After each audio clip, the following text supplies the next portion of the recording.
Ah, voilà notre cas. Ce cas a reçu tous les traitements antibiotiques connus sans aucun résultat. Conclusion, soit il n'est pas malade, soit nous sommes en présence d'une nouvelle souche microbienne. Il me semble que l'on pourrait aussi être en présence d'un cas de résistance aux antibiotiques. Je m'explique. Lorsque l'organisme est infecté par des bactéries, il tente de se défendre de plusieurs façons, en augmentant sa température, mais surtout grâce à son système immunitaire. Dès qu'un corps étranger à l'organisme le pénètre, il est aussitôt repéré et l'alerte est donnée. Des tas de globules blancs interviennent pour identifier les coupables et les éliminer. Mais il peut arriver que ces défenses soient submergées par les bactéries. La maladie se déclare alors franchement.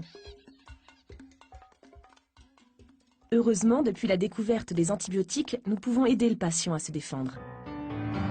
Ces substances détruisent la plupart des bactéries, ou bien créent un environnement très défavorable.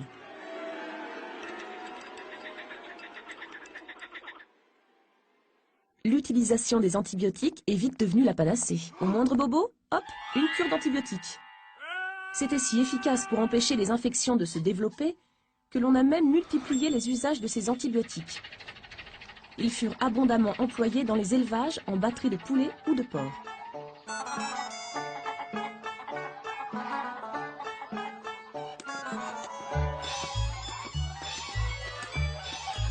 Mais au bout d'un temps, les maladies se manifestaient à nouveau.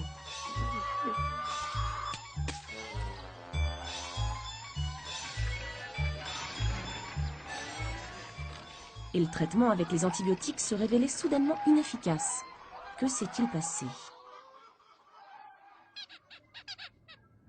Eh bien, avant de se dédoubler, une bactérie duplique son matériel génétique.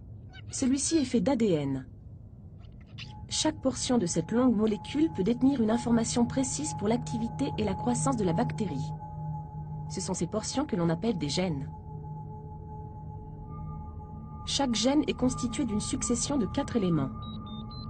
Les nucléotides, dont 2 vont toujours de pair car ils sont complémentaires. Comme le recopiage de l'ADN se fait très rapidement, il arrive régulièrement des erreurs de copie. Ces erreurs, on les appelle des mutations. La plupart du temps, ces mutations sont sans conséquence, mais parfois néfastes pour la bactérie. Toujours est-il que sur le nombre, l'une ou l'autre de ces erreurs de recopiage peut aboutir à une résistance contre un antibiotique. En présence de l'antibiotique, cette bactérie résistante sera la seule à survivre. En fait, le médicament aura sélectionné la souche résistante. Et puis comme il n'y a plus de concurrence pour la nourriture, cette bactérie va pouvoir se multiplier rapidement.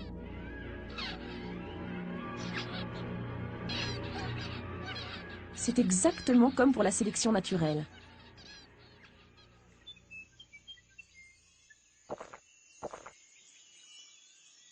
Les individus qui possèdent les caractères les plus favorables vont plus se reproduire que les autres et pourront continuer à évoluer.